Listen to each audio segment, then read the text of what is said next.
The call came on our last day in Paris. I was packing while my husband, Michael, was in the shower, getting ready for our flight home.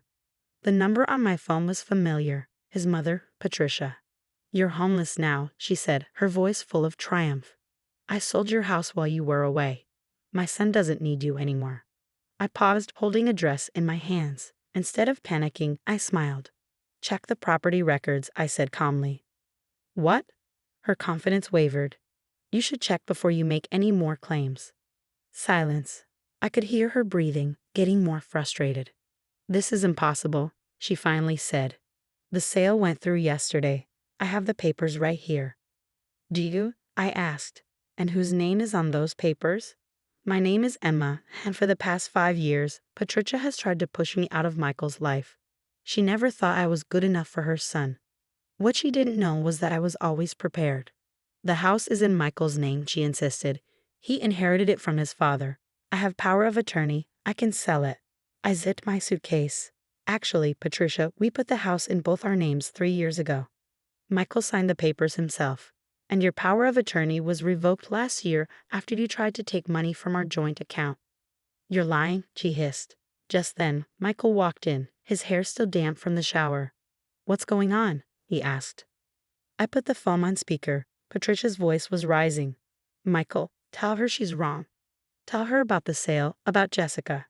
Michael's face darkened. "Jessica? Mom, what did you do?"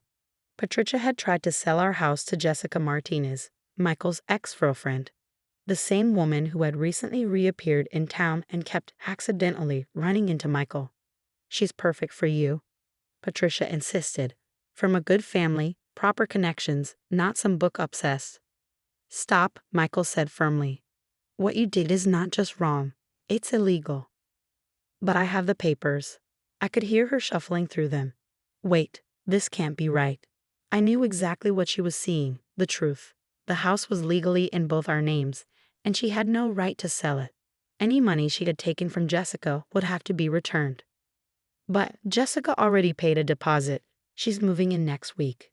Michael ran a hand through his hair, trying to stay calm. "Mom, call Jessica and tell her there's been a mistake. The house is not for sale."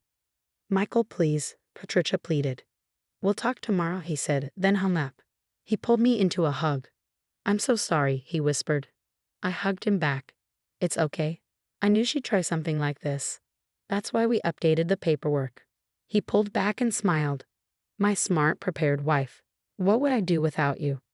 "Probably be living with Jessica by now," I joked. On the flight home, Michael turned to me. "How did you know Mom would try this?"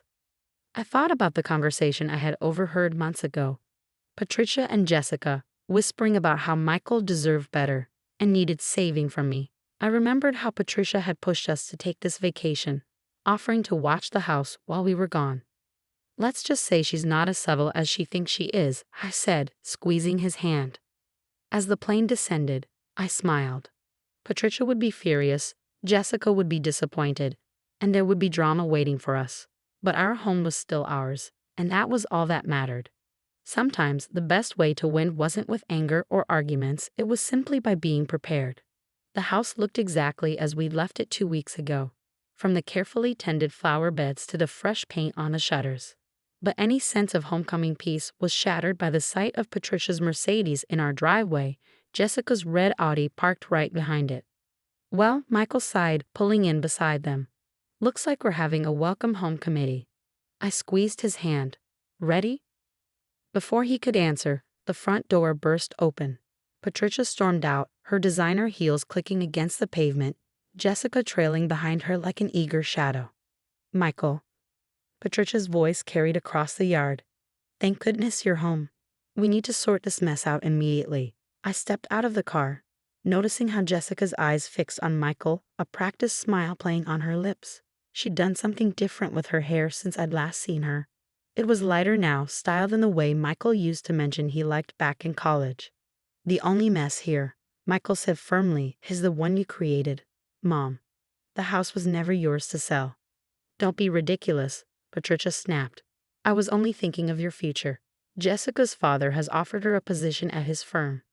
She needs a suitable home, and you need—" "What I need," Michael cut in, "is for both of you to leave." Now. Jessica stepped forward, her smile wavering slightly. Michael, please. Your mother explained everything.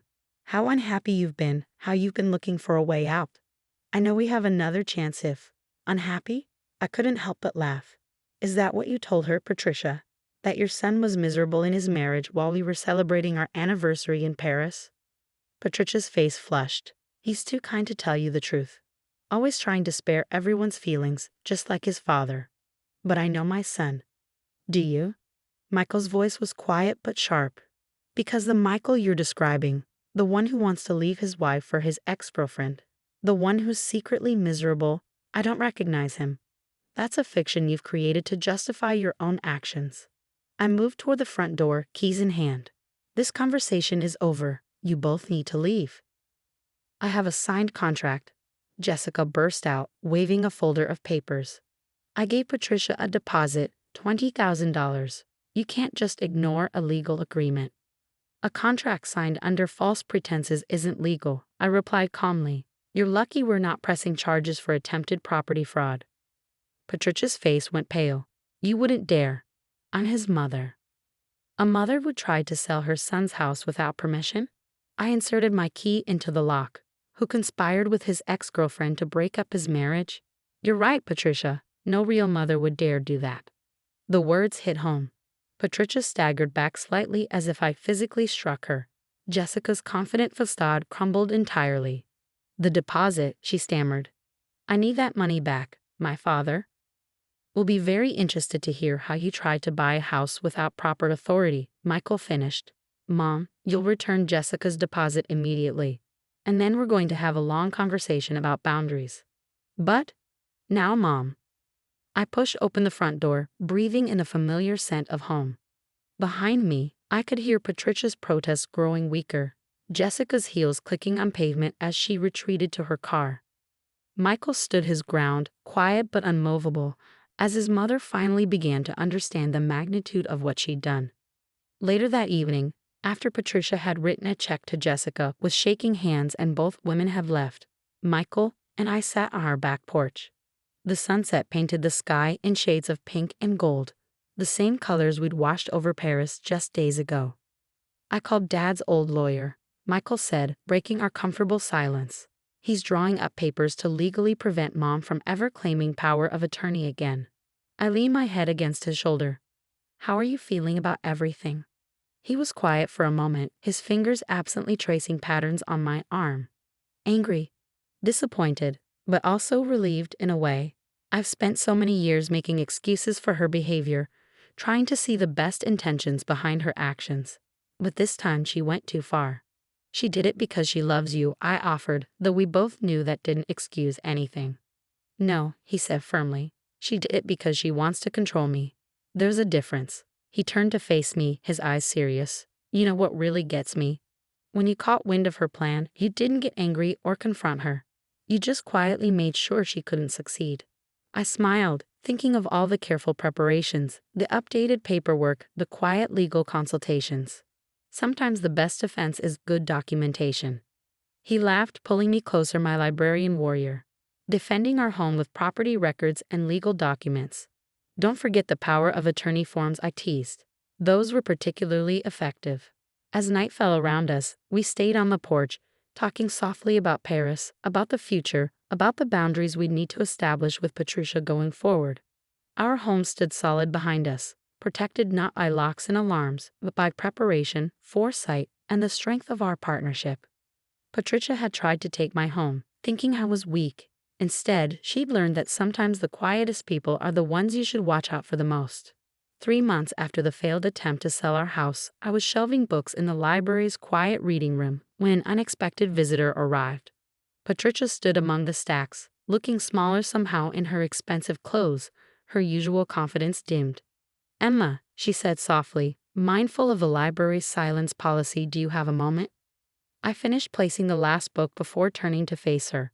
We hadn't seen each other since that day in our driveway. Michael had been handling all communication with his mother, insisting on strict boundaries and limited contact my office, I said, leading her to the small room tucked behind the reference section. She sat in the visitor's chair, smoothing her skirt with trembling hands. on my desk. A framed photo from our Paris trip sat on my desk, showing Michael and me laughing at a sidewalk cafe. Patricia's eyes locked onto it. "He looks happy," she said softly. "I haven't seen him smile like that since before you tried to sell our house to his ex-girlfriend." I finished, keeping my voice steady. She flinched. "I deserve that. I deserve worse." She reached into her designer handbag and pulled out an envelope. "I came to give you this." Inside was a formal apology letter, one for me and one for Michael. Along with it were documents showing she'd had started counseling. "My therapist helped me understand some things," she said, her voice shaking. "About control, about letting go, about how my fear of losing Michael made me try to control his life, and how that only pushed him away. I studied the woman who had spent years trying to ruin my marriage." "Why not, Patricia?" "Because I miss my son," she admitted, tears forming in her eyes. "He won't talk to me except through lawyers. And I finally realized my actions didn't just hurt you, they hurt him too." She wiped her eyes. "And because you were right about something." "What's that?" "No real mother would do what I did. I want to be a real mother again if he'll let me." I thought about the kind, loving mother Michael had once described before fear and control took over. Maybe she was still in there, buried beneath years of manipulation. "It will take time," I said. "Trust isn't easily repaired." "I know," she straightened her shoulders, "but I'm willing to do the work." She'd pause at the door. "Thank you, Emma, not just for listening, but for loving my son enough to protect him, even from me." After she left, I sat at my desk for a long time, staring at the Paris photo. That evening, I told Michael about our conversation over dinner.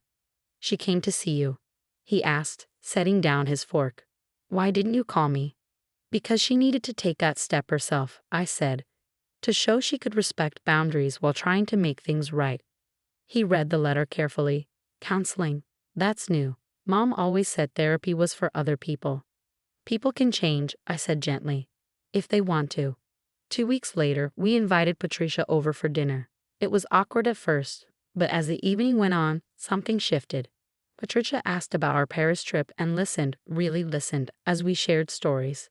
She didn't mention Jessica, make snide remarks about my career, or suggest how Michael could do better.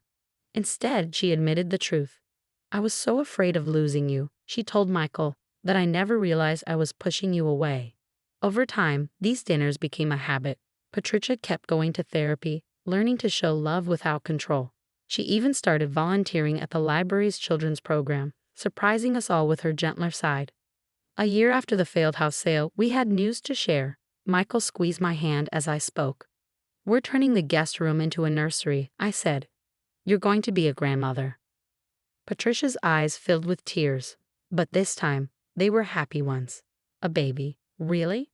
She reached for her phone, then hesitated. "Would it be okay if I shared the news, or would you rather tell people yourselves?" Michael and I exchanged a glance, noticing her newfound respect for boundaries. "You can tell people, Mom," Michael said warmly. "That's what grandmothers do." Later that night, as we stood in the nursery, I thought about how much had changed. The room Patricia had once tried to give to Jessica would now belong to her grandchild. The house she'd had tried to sell would be filled with love and laughter. Michael wrapped his arms around me. "You're thinking too hard," he teased. I smiled, just appreciating how things work out, how people can surprise you. "Speaking of surprises," he grinned, "want to bet how many parenting books Mom brings over tomorrow?" "No bet," I laughed. "But at least this time, she'll ask before rearranging the nursery." The true victory wasn't in stopping Patricia's schemes. It was in giving her the chance to change, to be the mother Michael had once known and the grandmother she was meant to be. Sometimes the best ending isn't about winning. It's about healing, rebuilding, and making something stronger than before.